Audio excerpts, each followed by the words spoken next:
tumigil ka, huwag mag-scroll. Dahil ang mensaheng ito ay hindi para sa lahat. Naranasan mo na bang ngumiti sa kasal ng iba habang may bumibigat sa iyong dibdib? Isang bigat na hindi mo masabi sa salita. Paano kung ang bigat na iyon ay hindi kalungkutan, kundi ang bigat ng isang pangakong malapit ng matupad, isang timbang na nararamdaman lamang ng mga hinirang? Ang langit ay may paraan ng paghihiwalay sa mga pinili bago sila pagsamahin.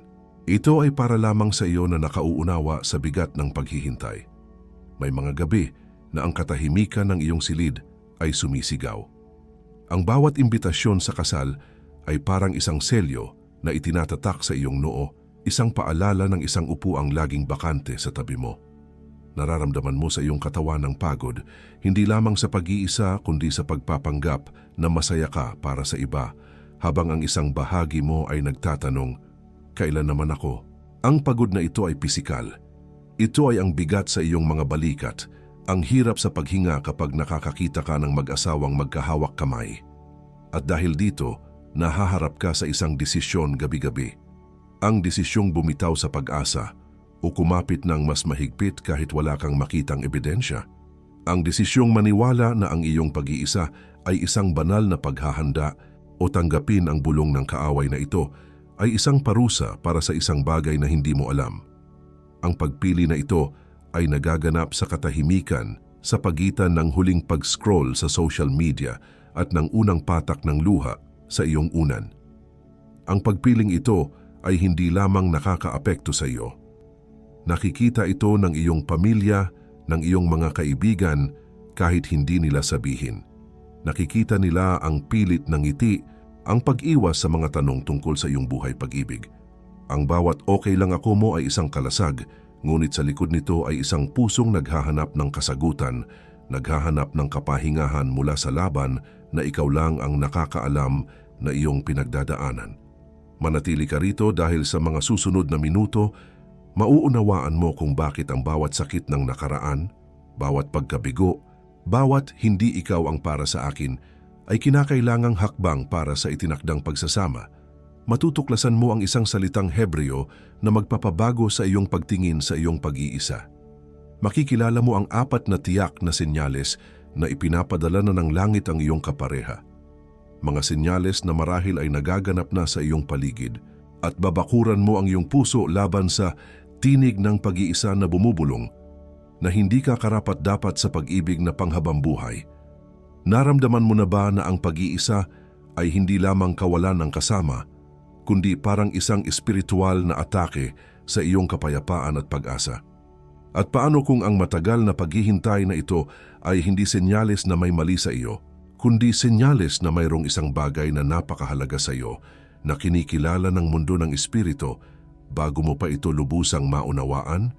Habang itinuturing ito ng marami bilang malas o bahagi ng buhay, iilan lamang ang nakakabatid na ang mga laban tulad ng matagal na pag-iisa ay hindi nagsisimula sa labas. Nagsisimula ito kapag ang Diyos ay naglalagay ng marka sa buhay ng isang tao para sa isang mas mataas na tipan. Pero paano kung ang dahilan ng lahat ng sakit na iyong naipon ay nasa bagay na hindi mo pa natututunang gawin? Ngayon, isipin mo ito. Paano kung ang lahat ng iyong pinagdaanan hanggang sa araw na ito ay ang sagot sa tanong na matagal nang bumabagabag sa iyong puso? Bakit ako na tapat na naglilingkod ay tila laging naiiwan sa laban ng pag-ibig? Sa paghahanap ko ng kasagutan sa tanong na iyan para sa mga hinirang na katulad mo, ay dinala ako ng Diyos sa isang natatanging aklat dasalan na tinawag na ang sekreto ng mga panalangin na sumasanggalang sa mga pinili mula sa espiritual na inggit. Ito ay isang kalasag ng espiritual na pag-unawa, isang kasangkapan na ginawa para sa mga nagnanais na maunawaan ang banal na layunin sa likod ng kanilang paghihintay, palakasin ang kanilang puso laban sa panlulumo at matutunan ang mga tiyak na panalangin upang sanggalain ang kanilang isipan, tahanan, mga landas, at layunin laban sa inggit at mga pag-atake na naglalayong pahinain ang sinimulan ng Diyos. Maraming mga pinili dito ang nakaramdam na kailangan nila ng espiritual na proteksyon. ngunit hindi pa sila gumagawa ng desisyon na i-download ang digital na aklat. I-download mo na ito ngayon. Ito'y matatagpuan sa unang nakapin na komento. Ngunit mag-ingat, ang tanging problema ay kakaunti na lamang ang natitirang kopya ng digital na aklat na ito.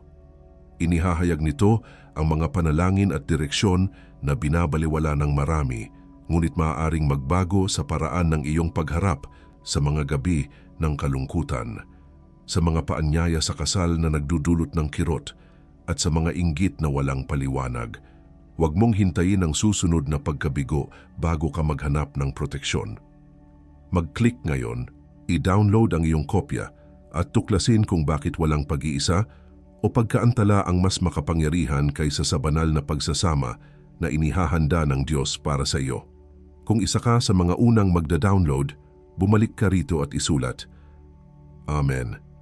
Ito ang magiging iyong kilos ng pananampalataya at ngayon din, maaaring ipakita sa iyo ng Diyos ang dahilan kung bakit ang bawat imbitasyon sa kasal na iyong natanggap ay isang hakbang na naglalapit sa iyo sa iyong itinakda. Ang iyong pag-iisa ay isang tolda na itinatayo.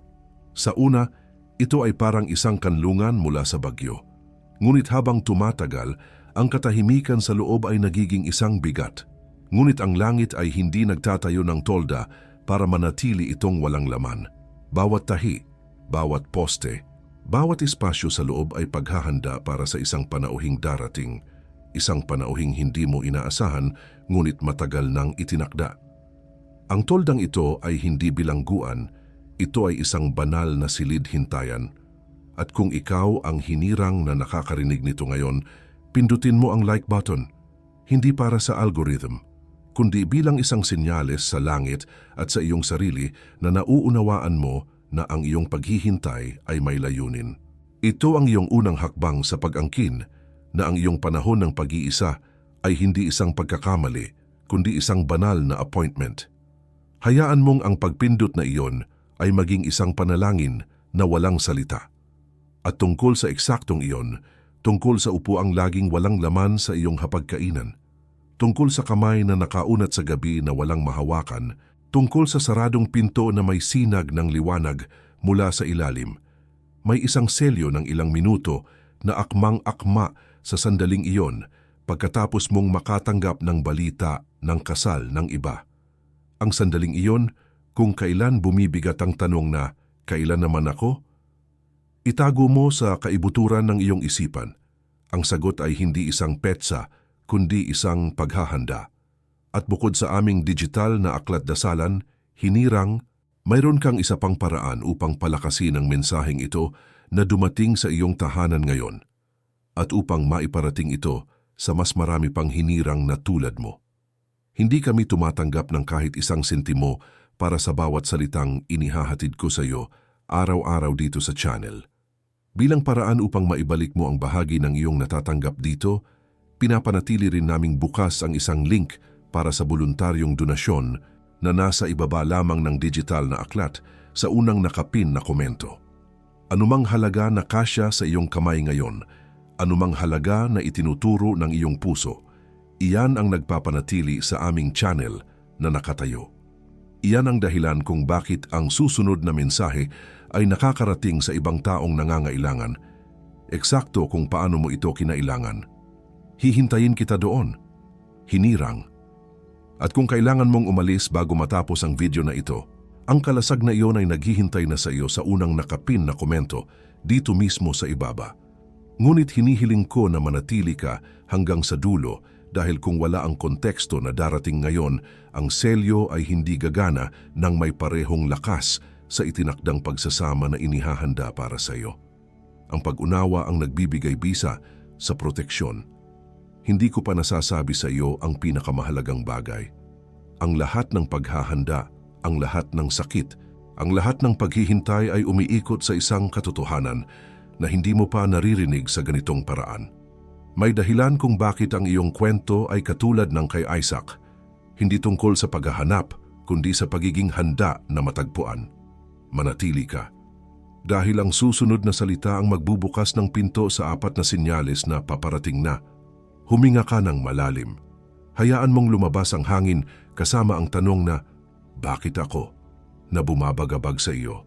Ngayon huminga ka ulit papasok, ngunit sa pagkakataong ito ang tanong ay, paano ako magiging handa? Dahil ang mga susunod na sandali ay hindi tungkol sa pag-unawa sa nakaraan, kundi sa pagkilala sa kasalukuyan. Ang langit ay nagsasalita, hindi sa sigaw, kundi sa mga bulong na tinatawag nating senyales.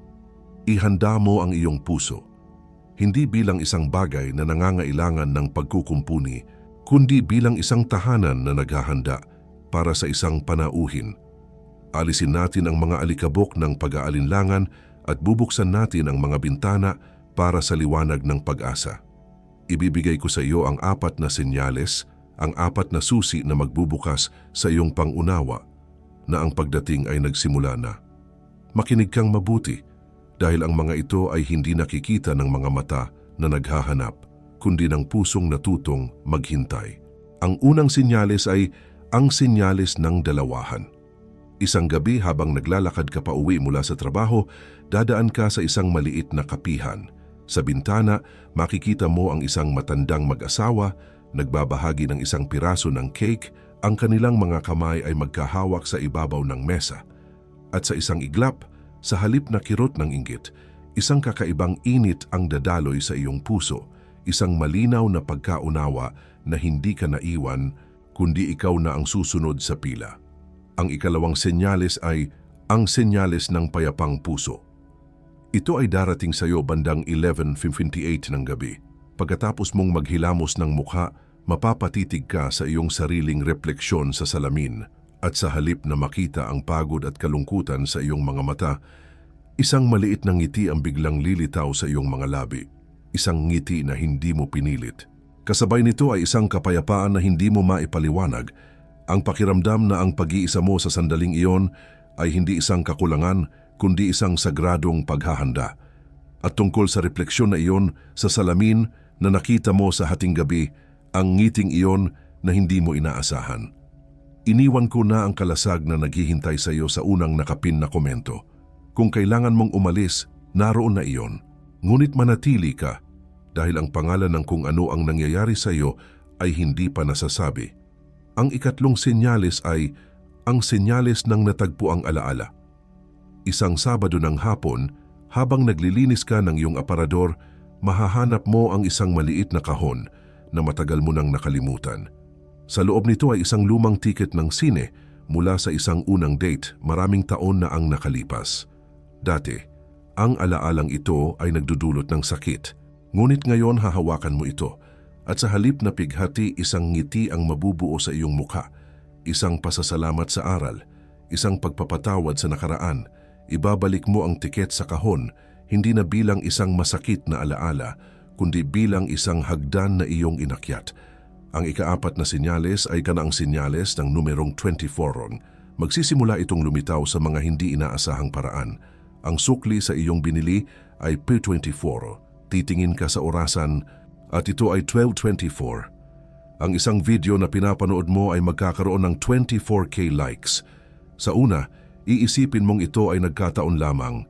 Ngunit ang pag-uulit nito ay may kasamang kakaibang pakiramdam, isang pagtibok sa iyong espiritu, na parang isang selyo na itinatak ng langit sa iyong pang-araw-araw na buhay. Isang paalala mula sa Genesis 24, ang kabanata ng itinakdang pagsasama. Huwag mong baliwalain ang mga ito bilang imahinasyon lamang. Ang mga ito ay hindi mga aksidente. Ito ang wika ng langit sa panahon ng paglipat. Ang bawat senyales ay isang bato na inilalatag sa daan patungo sa iyong pintuan. Isang pagpapatunay na ang iyong mga panalangin ay narinig at ang paghahanda ay nasa huling yugto na. Ang mga ito ang patunay na ang iyong pag-iisa ay hindi isang katapusan, kundi isang pasilyo patungo sa isang bagong simula. Ang iyong pananabik ay hindi na nagmumula sa kawalan, kundi sa pag-asa. Ito ay hindi na isang paghahanap na may takot, kundi isang paghihintay na may katiyakan. Ang mga sinyalis na ito ay nagpapatunay na ang iyong kwento ay isinusulat na sa langit at ang mga huling kabanata ng iyong pag-iisa ay nagwawakas na upang bigyang daan ang unang pahina ng inyong pagsasama. Ang tanong na lang ay Kung handa ka na bang basahin ito, at kung ikaw ay isa sa mga hinirang na nakaranas na ng isa, dalawa, o kahit lahat ng mga senyalis na ito sa mga nakaraang linggo, gusto kong gumawa ka ng isang bagay ngayon din. Pumunta ka sa seksyon ng komento at itype ang mga numerong 777s. Hindi ito para sa akin, ito ay para sa iyo. Ito ang iyong pagpapahayag sa universo, ang iyong deklarasyon ng pananampalataya na kinikilala mo ang pagkilos ng langit sa iyong buhay. Hayaan mong ang bawat witi ay maging isang selyo ng iyong tagumpay. Bago ko ipakita sa iyo ang kasangkapan na magiging pananggalang para sa itinakdang pagsasama na ito, kailangan kong ibigay sa iyo ang pangalan ng daladala mo. Ang bigat sa iyong dibdib, ang kapayapaan sa iyong puso, ang mga senyales sa iyong paligid. Lahat ng ito ay tumutukoy sa isang banal na konsepto na matagal nang naintindihan ng mga mistiko.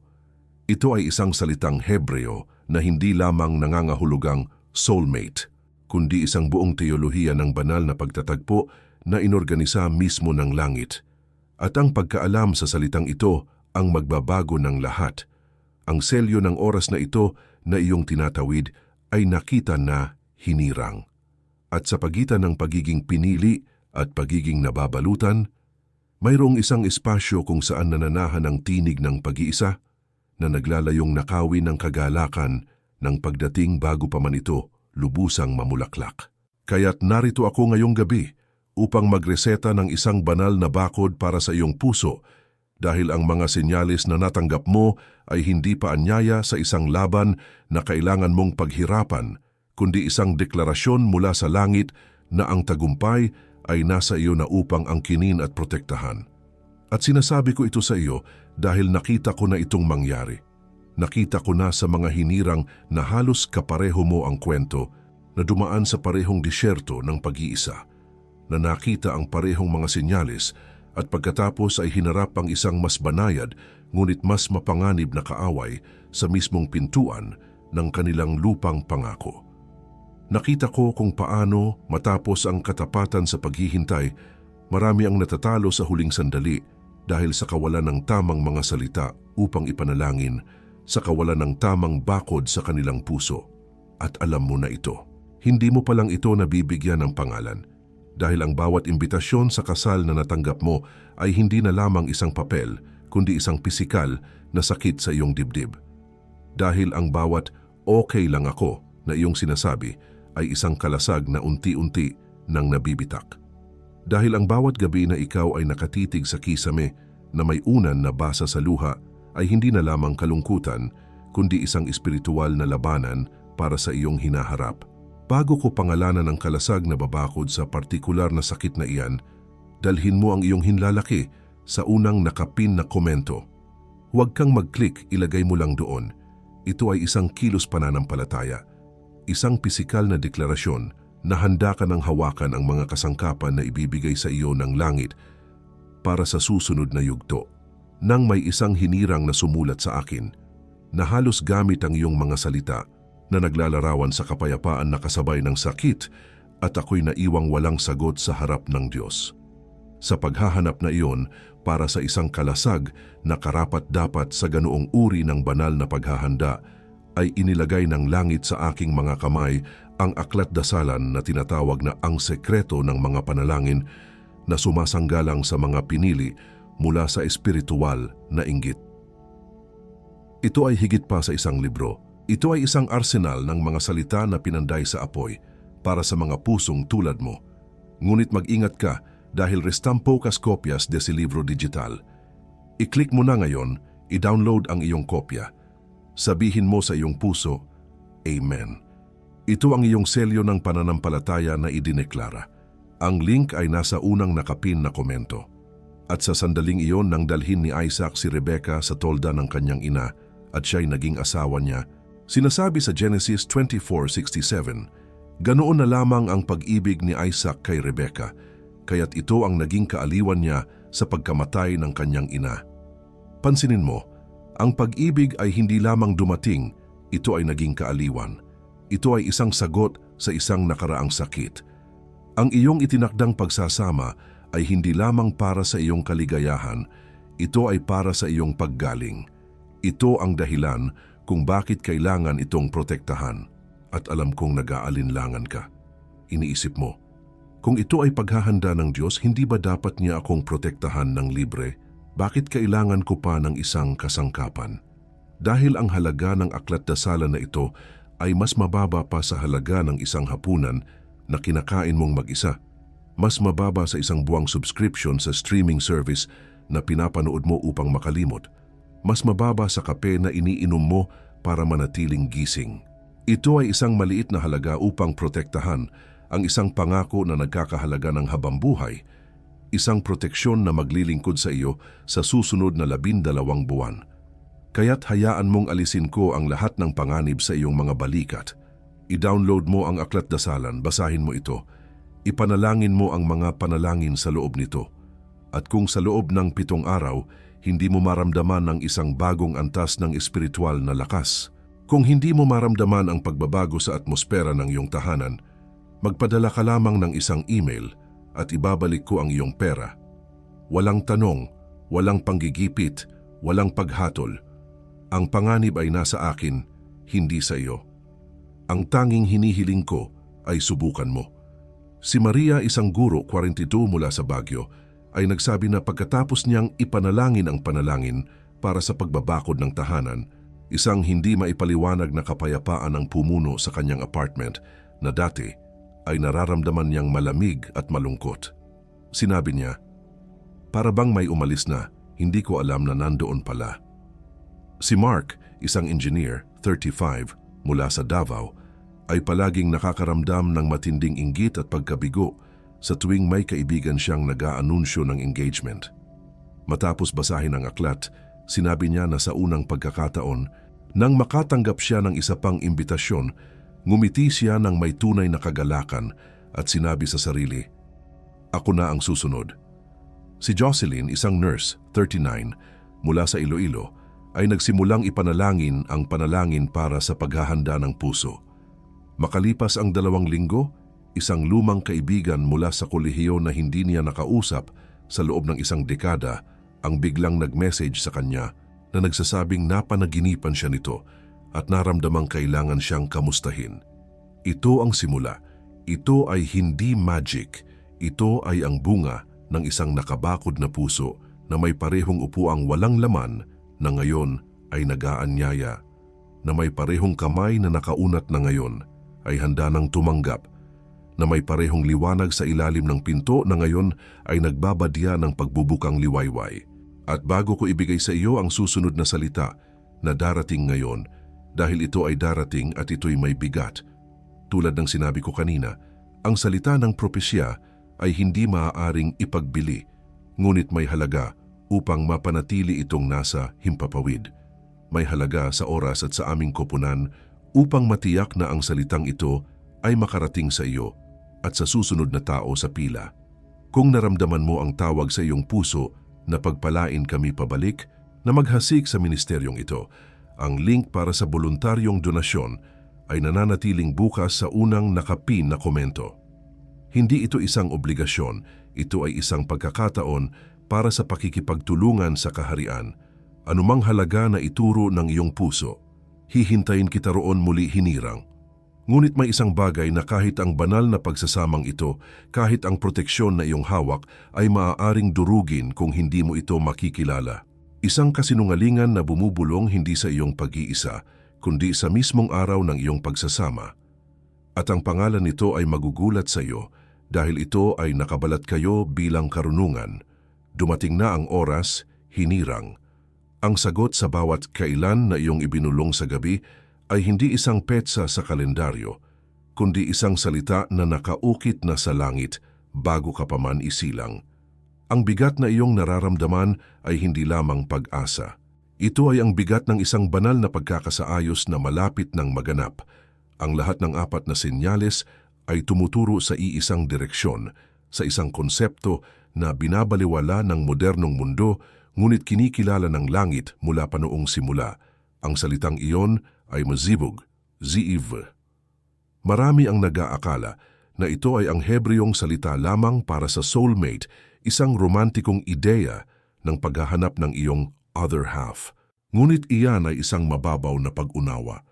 Ang zibug ay hindi tungkol sa paghahanap, ito ay tungkol sa banal na pagtatakda. Ito ay isang pagsasama na inorganisa mismo ng langit, kung saan dalawang kaluluwa ay itinutugma hindi dahil sa pagkakataon, kundi dahil sa isang mas mataas na layunin ng kaharian. Ang zibug ay hindi isang taong iyong hinahanap sa gitna ng karamihan. Ito ay isang taong ipinapadala sa iyong pintuan kapag handa ka na. Ito ang dahilan kung bakit ka dumaan sa disyerto ng pag-iisa, upang ihanda ang iyong puso, hindi para maghanap, kundi para makilala at tanggapin ang ipapadala. Ang iyong pag-iisa ay hindi isang paghahanap. Ito ay ang paghahanda ng entablado para sa iyong zibug. Ang bawat luha ay paglilinis ng sahig, ang bawat panalangin ay pagbubukas ng bintana. Ang gantimpala sa iyong katapatan ay hindi isang kapareha na iyong natagpuan, kundi isang zibug na sa iyo'y ihahayag. Anak, ikaw ay isang tahanang inihanda. Ikaw ay itinatag sa pundasyon ng pagtitiwala sa gitna ng kawalan. At ngayon, ikaw ay pinupuno ng pangako ng pagdating. Ang blueprint para sa iyong kwento ay matagal nang naisulat sa aklat ng Genesis. Ito ang kwento ni Tor Isaac na, pagkatapos mamatay ng kanyang inang si Sarah, si Isaac ay nagluluksa. May isang malaking puwang sa kanyang buhay at sa tolda ng kanyang pamilya. Ngunit pansinin mo, hindi siya umalis upang maghanap ng asawa. Hindi siya nagpunta sa mga kalapit na bayan upang maghanap ng makakasama. Siya ay nanatili. Siya ay naghintay. Siya ay nagtiwala sa plano ng kanyang ama at sa pangako ng Diyos. Ang kwento ni Isaac ay hindi tungkol sa pagsisikap ng isang tao, kundi tungkol sa katapatan ng Diyos. Ang kanyang ama, si Abraham, ay hindi nagsabi sa kanya, "Anak, maghanap ka na ng mapapangasawa mo." Sa halip, si Abraham ay nagpadala ng kanyang pinagkakatiwalaang lingkod sa isang misyon na may banal na patnubay. Ang tagpuan ay hindi isang palengke, kundi isang balon, isang lugar ng mga banal na pagtatagpo sa Biblia. Ang bawat detalye mula sa panalangin ng lingkod hanggang sa pag-aalok ni Rebecca ng tubig ay inayos ng langit. Ganito kumikilos ang Diyos para sa kanyang mga hinirang. Hindi kaniya uutusan na magpagod sa paghahanap. Sa halip, siya ay nagpapadala sa iyong ngalan. Si Rebecca ay hindi natagpuan dahil sa swerte. Siya ay inihayag dahil sa pananampalataya. Ang iyong zivug ay hindi darating dahil sa iyong pagsisikap, kundi dahil sa kanyang katapatan. Ang iyong bahagi ay hindi ang paghahanap, kundi ang pagiging handa sa tolda kapag ang ipinadala ay kumatok na. Hindi mo siya hinanap, ngunit siya ay ipinadala. Kilala ko ang isang babae, 38 taong gulang, isang event planner mula sa Cebu. Bawat kasal na kanyang inorganisa ay isang obra maestra ng pag-ibig para sa iba, ngunit isang masakit na paalala ng kanyang sariling pag-iisa. Ang bawat I do na kanyang naririnig ay isang bumibigat na tanong sa kanyang puso. Isang gabi, pagkatapos ng isang matagumpay ngunit nakakapagod na reception, umupo siyang mag-isa sa gitna ng walang laman na bulwagan, napapaligiran ng mga bulaklak na para sa iba, at bumulong siya sa pagod, "Diyos ko, hanggang kailan?" Kinabukasan, isang kliyente na hindi pa niya nakikilala ang nagpadala sa kanya ng isang maliit na halaman sa kanyang opisina. Wala itong paliwanag maliban sa isang maliit na card na may nakasulat na, "Para sa iyong hardin." Darating din ang panahon ng pamumulaklak. Ito ay isang estranghero na ginamit ng langit upang ihatid ang isang mensahe. Ang luhang iyon sa bulwagan ay narinig. Ang tanong na hanggang kailan ay sinagot, hindi ng isang petsa, kundi ng isang pangako na nagsisimula ng mamukadkad. Ang selyo ng zibug na ito sa iyong buhay ay hindi isang uniforme, ito ay isang tungkulin. At inilalagay ka nito ngayon sa isa sa 3 espiritual na istasyon, 3 pagkakakilanlan, 3 banal na tungkulin sa loob ng kaharian. Ang bawat isa ay may sariling lakas, sariling pagsubok at sariling paraan ng paghahanda. Makinig kang mabuti dahil sa isa sa mga ito, makikilala mo ang iyong sarili. Ang pagkilalang ito ay hindi aksidente. Ito ang iyong pag-uwi. Ang una ay ang tagapagtayo ng tahanan. Ikaw ito kung ang iyong espiritu ay likas na nag-aayos, naghahanda at lumilikha ng espasyo, hindi lamang sa pisikal, kundi sa emosyonal. Ikaw ang naglalagay ng isa pang unan sa kama kahit walang katabi. Ikaw ang naglilinis ng bahay na parang may darating na bisita anumang oras. Ang iyong kamay ay laging may ginagawa para gawing mas maganda at mas handa ang iyong kapaligiran para sa pag-ibig. Ngunit ang kaaway ay bumubulong sa iyo, sinasabing nagtatayo ka ng isang hungkag na monumento. Ginagamit niya ang alingaw-ngaw sa iyong malinis na sala upang ipamukha sa iyo na nag-iisa ka, na ginagawa kang isang tagapagtayo na walang kasamang tagapagtayo, na lumilikha ng isang magandang bilangguan. Ang ikalawa ay ang mapagtiis na hardinero. Ikaw ito kung ang iyong paghahanda ay panloob. Ang iyong laban ay hindi sa labas, kundi sa hardin ng iyong puso. Ikaw ang matiyagang bumubunot sa mga damo ng kapaitan, nag-aalis ng mga bato ng nakaraang sakit, at nagdidilig sa mga buto ng pananampalataya araw-araw, kahit na ang lupa ay mukhang tuyo at walang buhay. Nararamdaman mo ang bawat maliit na pag-usbong ng pag-asa. Ngunit ang tinig ng pag-iisa ay bumubulong na ang iyong lupa ay baog, na ang iyong panahon ng pamumulaklak ay lumipas na, at ang bawat patak ng iyong luha at panalangin ay nasasayang lamang sa isang patay na hardin. Sinasabi niyang naghihintay ka ng isang usbong na hindi darating. Ang ikatlo ay kalangbantay ng tolda.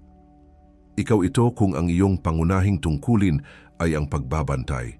Ikaw ang nakatayo sa pintuan ng iyong puso, pinoprotektahan ang sagradong espasyo ng iyong paghihintay. Sensitibo ka sa mga espiritual na pagbabago. Alam mo kung kailan ang isang pagkakaibigan ay nagiging isang panganib, kung kailan ang isang komento ay may laso ng inggit, kung kailan ang paghahambing ay nagsisimulang pumasok. Ang iyong kalooban ay isang sentinela na hindi natutulog. Ngunit ang kaaway ay sumusubok na kumbinsihin ka na nagbabantay ka ng isang toldang walang laman. Sinasabi niyang sinasayang mo ang iyong buhay sa pagbabantay sa isang pangako na hindi tutuparin, na ikaw ay isang sundalong nakalimutan sa kanyang pwesto, nagbabantay sa wala. Ang tatlong ito, ang tagapagtayo, ang hardinero, ang bantay, ang Diyos ay hindi nagkamali, ang iyong disenyo ay ang iyong tungkulin. Ngayon huminga ka at kilalanin kung sino ka sa mga ito, huwag mag-isip ng matagal, alin ang tumibok sa iyong puso. Ngayon, pumunta ka sa seksyon ng komento at isulat ang pangalan ng iyong pagkakakilanlan. Ako ay tagapagtayo ng tahanan, ako ay mapagtiis na hardinero, o ako ay bantay ng tolda. Huwag kang magatubili. Ito ang iyong paglagda sa iyong banal na atas. Ito ang iyong deklarasyon na tinatanggap mo ang iyong papel sa banal na pagtatakdang ito. At ang tagapagtayo ng tahanan na isinulat mo ngayon, ang mapagtiis na hardinero na iyong inangkin, ang bantay ng tolda na iyong idineklara, bawat isa sa kanila ay isang malakas na target para sa kaaway kapag sila ay walang kumpletong espiritual na baluti. Ang pag-alam sa iyong tungkulin ay ang unang hakbang. Ang pagprotekta nito ay ang susunod. Dahil ang kaaway ay hindi natatakot sa iyong pagkakakilanlan. Natatakot siya sa kung ano ang mangyayari kapag natutunan mong ipagtanggol ito. Ito ang dahilan kung bakit, nang isulat mo ang iyong pagkakakilanlan, naramdaman mo ang isang halo ng kagalakan at isang biglaang pakiramdam ng responsibilidad. At para sa responsibilidad na iyan, mayroong isang partikular na gabay, isang partikular na hanay ng mga panalangin. Ito ang puso ng Aklat Dasalan, ang sekreto ng mga panalangin. Dahil ang panalangin ng isang tagapagtayo ay iba sa panalangin ng isang bantay, ang aklat na ito ay nagbibigay sa iyo ng mga salitang angkop para sa iyong partikular na labanan. Huwag mong hayaang lumipas ang susunod na 72 oras nang hindi mo hawak ang mga kasangkapang ito. Dahil sa loob ng 3 araw na iyon, susubukin ng kaaway ang iyong bagong deklarasyon. Susubukan niyang ipamukha sa iyo na nagkamali ka ng pagpili, na hindi ka karapat-dapat sa tungkuling iyon. Ngunit sa pamamagitan ng mga panalangin sa aklat na ito, sasalubungin mo siya hindi ng iyong sariling lakas, kundi ng autoridad ng langit. Kunin mo ang iyong kopya ngayon mula sa unang nakapin na komento. Ang iyong zivug ay protektado kapag ang iyong tungkulin ay nababakuran. Ngunit may isang partikular na taktika, isang natatanging panlilinlang na itinatago ng kaaway para mismo sa iyong pagkakakilanlan. Hindi ito isang harapan na pag-atake, kundi isang banayad na lason na idinisenyo upang sirain ka mula sa loob. At iyan ang susunod na salita na dapat mong marinig. Ngayong natukoy mo na ang iyong banal na tungkulin bilang tagapagtayo, hardinero o bantay, ang laro ay nagbago. Hindi ka na isang sundalong walang pangalan sa isang malawak na larangan ng digmaan. Ikaw ay isang opisyal na may atas, isang target na may mataas na halaga. At dahil dito, ang tinig ng pag-iisa, ang kaaway, ay hindi nagagamit ng mga pangkalahatang bala. Inilalabas niya ngayon ang 3 partikular na sandata, 3 lason na idinisenyo para sa hinirang na nakakaalam na ng kanyang pagkakakilanlan. Ang unang taktika ay ang bomba ng paghahambing. Ito ang bulong na darating pagkatapos ng isang sandali ng malinaw na pag-asa. Sasabihin nito, tingnan mo ang kaligayahan ng iba, ang dali para sa kanila. Baka naman lahat ng ito ay guni-guni mo lang. Baka pinipilit mo lang ang mga senyales para magkasya sa kwentong gusto mong paniwalaan. Ginagamit nito ang social media, ang mga anunsyo ng engagement, ang mga larawan ng pamilya ng iba upang ipamukha sa iyo na ang iyong pag-asa ay isang ilusyon, isang desperadong pagtatangka na takasan ang katotohanan ng iyong pag-iisa. Ngunit ang iyong armas laban dito ay kaki, ang panalangin ng paghahanda niyo. Sa halip na tanungin ng Diyos kung totoo ba ang kanyang sinabi, pasalamatan mo siya dahil ito ay totoo na. Ang iyong panalangin ay hindi na ibigay mo po, kundi ihanda mo po ako. Bigkasin mo ng malakas, Ama, salamat sa zibog na iyong inihahanda. Inihahanda ko ang aking puso at ang aking tahanan para sa Kanya.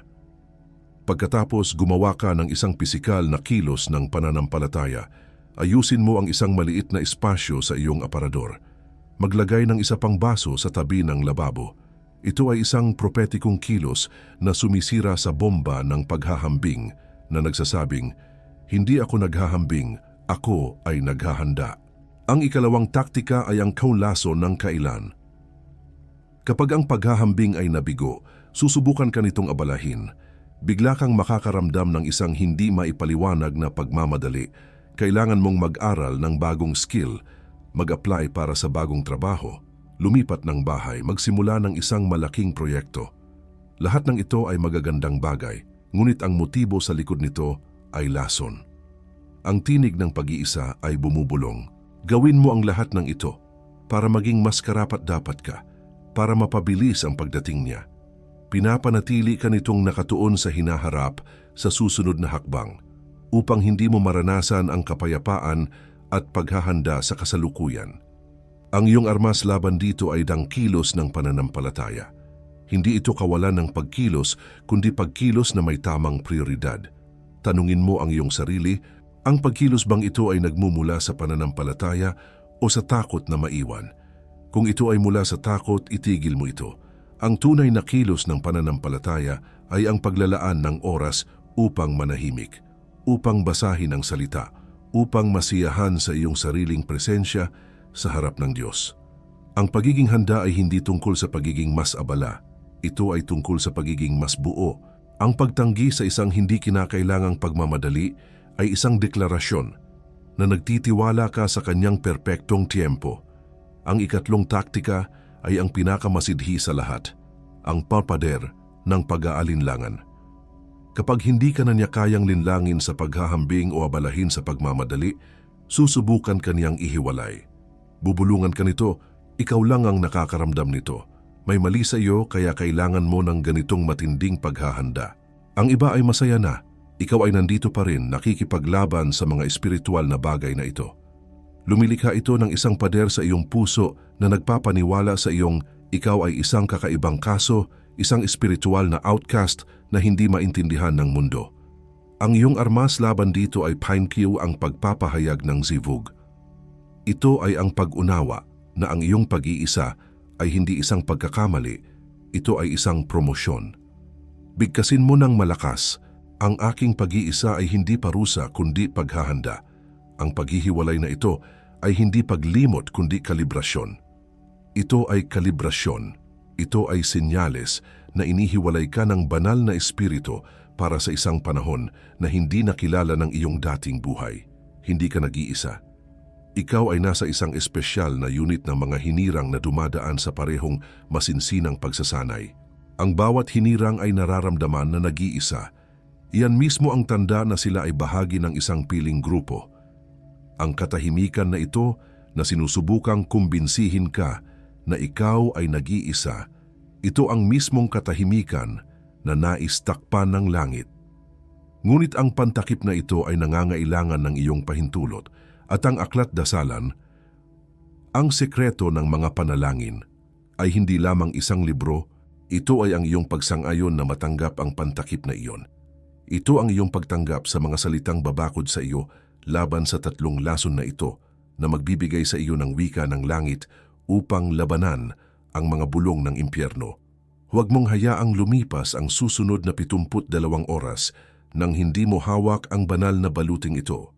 Dahil ang tinig ng pag-iisa ay pinakamatindi sa mga unang oras pagkatapos ng isang bagong revelasyon. Siya ay magtatangka na agawin ang buto bago pa man ito mag-ugat.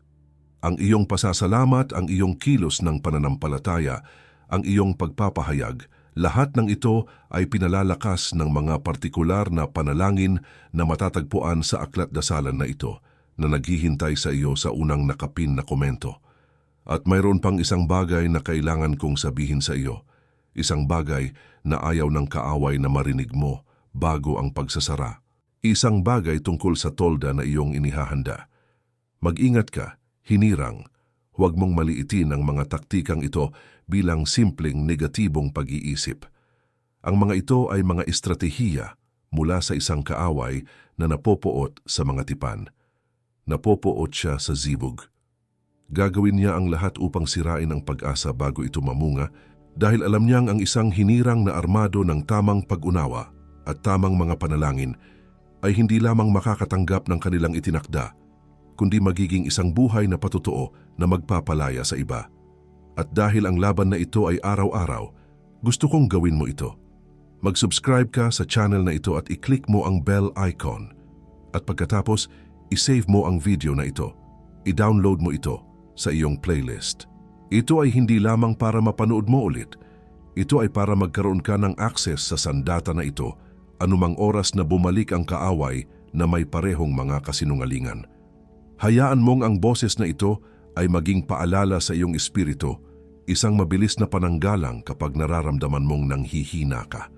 Ang iyong pag-subscribe at pag-save ay hindi lamang isang pag-click. Ito ay pag-iimbak ng iyong sandata. Ngayon, huminga ka. Guni-gunihin mo ang iyong tahanan ngayon. Sa iyong isipan, libutin mo ang bawat sulok nito. Tingnan mo ang isang upuan na laging walang laman sa iyong hapagkainan o ang espasyo sa tabi mo sa sofa. Pakiramdaman mo ang bigat ng katahimikan sa espasyong iyon. Hindi ito masama, ngunit ito ay nariyan. Isang paalala ng isang presensya na wala pa. Hawakan mo ang pakiramdam na iyan, ang pag-alam sa kung ano ang kulang. Huwag mo itong itaboy. Kilalanin mo ito. Ngayon sa parehong upuang iyon, tingnan mo ang isang sinag ng liwanag na dahan-dahang pumupuno dito. Hindi ito nakakasilaw na liwanag. Ito ay isang mainit at banayad na sinag, parang liwanag ng kandila na hindi namamatay. Hindi ito isang tao. Ito ay isang presensya, isang pangako. Habang ang liwanag ay lumalaki, pakiramdaman mo ang pagbabago sa hangin. Ang katahimikan ay hindi na isang kawalan, kundi isang sagradong paghihintay. Ang upuan ay hindi na bakante, kundi nakareserba. Huminga ka ng malalim at sa iyong pagbuga, hayaan mong lumabas ang salitang pagkukulang. Huminga ka ulit papasok at sa pagkakataong ito, ang pumapasok ay ang salitang paghahanda. Ang iyong tahanan ay hindi na isang lugar ng pag-iisa. Ito ay isang tolda na inaayos. Ang bawat pagwawalis mo ng sahig, ang bawat pag-aayos mo ng unan ay hindi na isang gawain, kundi isang seremonya. Ang tolda ay inaayos na para sa panauhing darating, ang iyong zibog. Kaya ngayon, sa kapangyarihan na ipinagkaloob sa mga hinirang, pinapakawalan natin. Pinapakawalan mo ngayon ang bigat ng bawat kailan na iyong tinanong sa Diyos. Ang bawat luha na pumatak dahil sa pag-aalinlangan sa Kanyang tiyempo. Ibinibigay mo ngayon ang iyong kalendaryo sa Kanya at tinatanggap mo ang Kanyang walang hanggang orasan. Ang paghihintay ay hindi na isang pasanin, ito ay isang posisyon ng pagtitiwala. Pinapakawalan mo ngayon ang tinig ng pag-akusa sa sarili na bumubulong. Ano ang mali sa akin? Pinapakawalan mo ang bawat kasinungalingan na nagsasabing kailangan mong maging mas maganda, mas matalino o mas banal upang maging karapat-dapat. Wala kang depekto. Ikaw ay pinoproseso. Ang iyong halaga ay hindi nakabatay sa iyong pagiging handa, kundi sa katotohanang ikaw ay pinili. Patawarin mo ang iyong sarili sa pag-iisip na kailangan mong kumita ng isang regalo. At pinapakawalan mo ngayon ang kahihiyan ng pagiging nasa mabagal na landas. Ang bawat paghahambing sa mga kaibigan na nauna ng ikinasal, ang bawat pilit ng ngiti sa mga family reunion, ang iyong kwento ay hindi isang karera, ito ay isang obra maestra na nangangailangan ng oras. Ang pagkaantala na iyong kinatakutan ay, sa katotohanan, ang banal na proteksyon ng Diyos na tinitiyak na ang canvas ay perpektong handa bago ipinta ang pinakamahalagang larawan. Kaya't sa pagpapakawalang ito, tayo ay nag-a-activate. Ina-activate ko ngayon ang tagapagtayo ng tahanan na sa iyo. Ang iyong mga kamay ay hindi na nagtatayo ng mga pader ng pag-iisa, kundi ng isang tahanan ng pag-ibig. Ang bawat sulok ay pinapabanal. Ang bawat espasyo ay inihahanda. Ikaw ay hindi na isang tagapamahala ng isang museo ng nakaraan, kundi isang arkitekto ng isang kinabukasan na may tipan. Ina-activate ko ngayon ang mapagtiis na hardinero sa iyo. Ang iyong puso ay hindi na isang tuyong lupa, kundi isang hardin na malapit ng mamulaklak. Ang bawat panalangin ay isang patak ng ulan. Ang bawat araw ng pagtitiwala ay sikat ng araw. Ikaw ay hindi na isang tagapag-alaga ng mga patay na ugat, kundi isang kasosyo ng manlilikha sa pagpapalago ng isang pag-ibig na tatagal. At ina-activate ko ngayon ang lubantay ng tolda yokon sa iyo. Ang iyong mga mata ay binubuksan. Ang iyong pandinig ay pinatalas. Ikaw ay hindi na isang bantay ng isang walang laman na espasyo, kundi isang tagapagtanggol ng isang sagradong appointment. Nakikilala mo ang kaaway mula sa malayo at tinatanggihan mo ang kanyang mga kasinungalingan ng may autoridad. Ang iyong presensya ay isang nag-aapoy na espada na bumabakod sa pangako ng Diyos para sa iyong buhay. At sa gayon, sa autoridad ng pangakong ito, tinatakpan natin ang iyong pag-iisip. Ang bawat kuta ng pag-aalinlangan, bawat alaala ng pagkabigo na bumabalik upang lasunin ang kasalukuyan, ay isinasara ngayon. Ang iyong isipan ay hindi na isang larangan ng digmaan para sa paano kung, kundi isang hardin kung saan ang mga kaisipan ng langit ay namumulaklak. Ang tinig ng pag-iisa ay hindi na makakahanap ng puwang sa pagitan ng iyong mga iniisip. Tinatakpan din natin ang iyong tahanan, ang bawat pisikal na sulok na dati sumisigaw ng kawalan, ang bawat upuang bakante, ang bawat espasyo sa iyong aparador. Lahat ay tinatakpan ngayon ng presensya ng pag-asa. Ang iyong tahanan ay hindi na isang monumento ng paghihintay, kundi isang sagradong tolda ng pagtatagpo. Ang bawat pinto ay binabantayan at ang hangin sa loob ay puno ng matamis na halimuyak ng pagdating. At sa huli, tinatakpan natin ang iyong mga landas. Ang bawat hakbang na iyong gagawin mula sa araw na ito ay ginagabayan. Ang mga landas na dati parang paikot-ikot at walang patutunguhan ay idinidiretso na ngayon patungo sa iyong itinakdang tagpuan. Hindi ka na maliligaw sa mga maling koneksyon o maling simula. Ang iyong mga paa ay inilalagay sa isang landas na may banal na selyo, isang landas na nagtatapos sa pintuan ng iyong zibug. Anak, nakita ko ang bawat luhang pumatak sa iyong unan. Narinig ko ang bawat panalangin na ibinulong mo sa katahimikan, ang bawat hanggang kailan na umalingaw-ngaw sa iyong puso. Ang pag-iisa ay hindi ko paglimot, kundi ang aking paghubog. Ito ang aking paraan ng pag-ukit ng isang espasyo sa iyong kaluluwa na ako lamang ang makakapuno. Bago ko ipadala ang taong magbabahagi nito sa iyo. Inihanda ko ang iyong puso at inihanda ko rin ang puso na para sa iyo. Habang ikaw ay nasa disyerto, siya rin ay nasa sarili niyang disyerto. Parehong hinuhubog para sa isa't isa.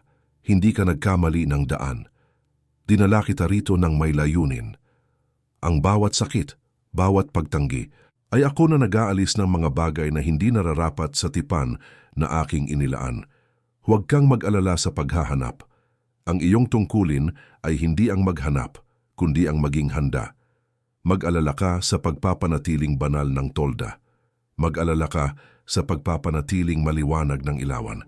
Dahil ang ipapadala ko ay hindi isang panakipbuta sa iyong kalungkutan, kundi isang gantimpala sa iyong katapatan at isang kapareha sa iyong misyon. Tingnan mo, ang aking liwanag ay pumupuno na sa upuang dati walang laman. Ang init na iyon ay ang aking presensya na nagpapatunay na ang paghahanda ay tapos na. Ito na ang panahon ng pagdating, hindi ka na nag-iisa sa paghihintay, kasama mo ako sa pananabik. Magtiwala ka sa aking tiyempo, magtiwala ka sa aking proseso. Ang iyong tolda, anak, ay hindi mananatiling walang laman. Ito ang aking pangako. Sinisira ko ngayon ang sumpang nagmumula sa paghahambing. Sinisira ko ngayon ang kasinungalingan na nagsasabing hindi ka sapat. Sinisira ko ngayon ang paniniwalang ang iyong panahon ng paghihintay ay isang parusa. Ikaw ay nakatuon. Ang iyong puso, isipan at espiritu ay nakahanay na ngayon sa kalooban ng langit para sa iyong buhay. Ang iyong mga mata ay hindi na tumitingin sa kaliwa o kanan, kundi nakatuon sa pangako na nasa iyong harapan. Ikaw ay inutusan. Binibigyan ka ngayon ng banal na mandato na ihanda ang iyong sarili, na lumakad ng may pag-asa at na ipamuhay ang katotohanan ng iyong zibog bago pa man ito makita ng iyong mga mata. Ikaw ay isinugo, ikaw ay isang buhay na patutuo ng katapatan ng Diyos. Ang iyong kwento ay magiging isang beacon ng pag-asa para sa iba na nasa kanilang sariling panahon ng paghihintay. Hindi ka lamang tatanggap, ikaw ay magiging isang daluyan. Huwag mo munang sabihin ang amen, manatili ka muna diyan. Hayaan mong ang selyo ng zibog na ito ay tuluyang lumapag sa iyong espiritu. Kailangan nito ng sarili nitong sandali. Ang dila mo ay hahanapin ang salitang amen. Huwag mo munang bigkasin. Hihintayin mo ang aking hudyat. At habang ang init ng presensya ng Ama ay pumupuno sa iyong silid, habang ang kanyang liwanag ay pumupuno sa upuang dati walang laman, kailangan kong huminto ka sandali at tingnan mo ang nakapin na komento. Dahil ang pakiramdam na ito, ang bigat ng pangakong ito, ay kailangang mabakuran. Ito ang sikreto ng mga panalangin na sumasanggalang sa mga pinili mula sa espiritual na inggit. Ito ang kailangan ng iyong kamay na hawakan ngayon. Ito ang mga salita na isasara mo sa iyong puso upang ang revelasyon ngayong gabi ay hindi manakaw bukas ng umaga. Ang pag-activate na iyong tinanggap ay nangangailangan ng proteksyon. Ang halaga nito ay mas mababa pa sa regalong bibilhin mo para sa kasal ng iba. Mas mababa sa isang hapunan na kakainin mong mag-isa. At kung sa loob ng 7 araw ay hindi mo maramdaman ang pagbabago, ibabalik ko ang iyong pera. Ang panganib ay wala sa iyo. Ang pag-aalinlangan mo ay nauunawaan, ngunit ang pagkilos mo ay kailangan. At kung iniisip mong iwanan ito para sa susunod, hinihiling ko na huminto ka. Dahil ang susunod sa kontekstong ito ay ang siwang kung saan pumapasok ang tinig ng pag-iisa. Ang boses na bumubulong ngayon, kung talagang para sa akin yan, darating yan kahit walang libro. O baka isipin ng Diyos na hindi ako nagtitiwala sa Kanya kung bibili ako nito. O mag-iipon muna ako para sa kasal, hindi para sa libro. O baka magmukha akong desperado kung gagawin ko ito o hihintayin ko na lang ang susunod na sahod. Ang boses na iyan ay hindi sa iyo. Ito ay ang tinig na natalo ngayon sa hukumang celestial at sinusubukang bawiin ang teritoryo bago sumikat ang araw. Huwag mo siyang bigyan ng pagkakataon. At ngayon ang huling salita. Ngayong alam mo na darating ang iyong itinakda. Sa susunod na video, ipapakita ko sa iyo ang tren kasinungalingan na sisira sa itinakdang pagsasama bago pa man ito magsimula. Dahil ang pagdating niya ay simula pa lamang ng laban. At sa video na ito, hinirang, bago ko silyuhan ang oras na ito kasama ka, bumabalik ako sa huling pagkakataon sa kahilingang ito. Sinubaybayan mo ako hanggang dito. Tinawid mo ang bawat salita, bawat kautusan, bawat senyales. At kung sa anumang sandali sa mensaheng ito ay naramdaman mong hinipo ka ng langit, alam mong hindi ito aksidente. Ang link para sa voluntaryong donasyon ay patuloy na bukas sa unang nakapin na komento sa ilalim lamang ng digital na aklat. Hindi bilang isang singil, hindi bilang isang kapalit, kundi bilang isang pagbabalik ng hinirang sa altar kung saan nagmula ang salita. Anumang halaga na ituro ng iyong puso at nakikita ng langit ang bawat kilos. Nakikita ng langit at pinararami ito ng langit sa iyong tahanan, sa iyong mga araw, sa kung ano ang hindi mo pa alam na darating. Ito ang aking huling kahilingan. Hihintayin kita doon, hinirang. Ipadala mo ang video na ito ngayon sa isang hinirang na alam mong dumadaan sa isang gabi ng pagtitig sa isang bakanting upuan sa tabi niya. Ipadala mo ito sa kaibigang iyon na ngumingiti sa mga bridal shower ngunit umiiyak pag-uwi. Hindi ito pabor mo, ito ay paglilingkod at nakikita ito ng langit. At kung hindi ka man lang nakalapit sa iyong sekreto ng mga panalangin na sumasanggalang sa mga pinili mula sa espiritual na inggit, ang link ay nananatili sa unang nakapin na komento. Hindi ito pabor mo, ito ay paglilingkod at nakikita ito ng langit. Ngayon, oo, ngayon ay maaari mo nang sabihin ang Amen. Sabihin mo kasama ko ngayon. Amen, at ako ang Ama ay nakinig. Ang iyong tolda ay hindi na mananatiling walang laman.